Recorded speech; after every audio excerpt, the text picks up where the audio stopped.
Riding on a 2-game win streak, the Matadors hosted the 5-1 Harker Eagles, who are led by senior guard Elijah Edgehill.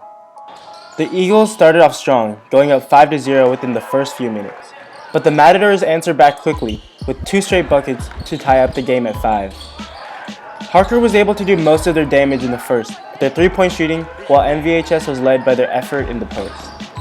However, their sloppy play and miscommunication allowed the Eagles to keep in the game, with the lead at just 3 by the end of the first.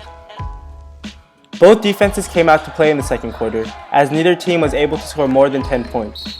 Both the Matadors and Eagles were forced into taking contested shots. The few shots that the Matadors did make were matched by the Eagles, causing MVHS's lead to remain within 5 throughout the quarter. Going into the half, the Matadors were up 24-20. In the third quarter, the Matadors extended their lead from 4-9, with a corner 3 by senior Andrew Ding, followed by a steal and score by senior Ryan Granzella.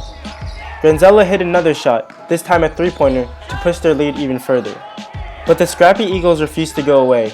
Edgehill started the run by scoring off his own missed shot. Then on the inbounds pass, he smartly steps in front of sophomore Ryan Lee to draw the charge and ignite the bench.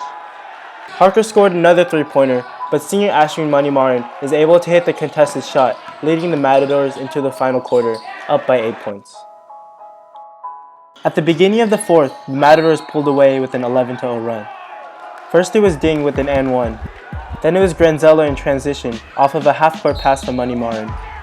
Finally, Ding hit yet another 3 to force the Eagles to call a timeout, down by 16.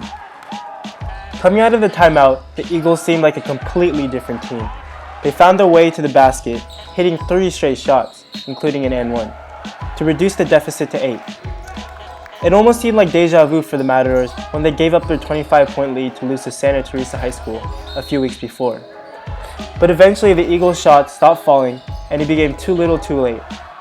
Despite their furious comeback, the Matadors held on for the 56-50 win. The main problem for us is we haven't been able to match a lot of intensity this whole season, and today we really came out intense, and that really helped us out because our bench was in it from the start, the guys that were in the game, and that really carried over for most of the game. And I think that's probably the biggest factor of why we won the game. We have to keep this type of energy going because that really helped us get going, because every time the game got hard or something and we look over, the bench is yelling. So I definitely think this is the type of thing we have to carry through into league.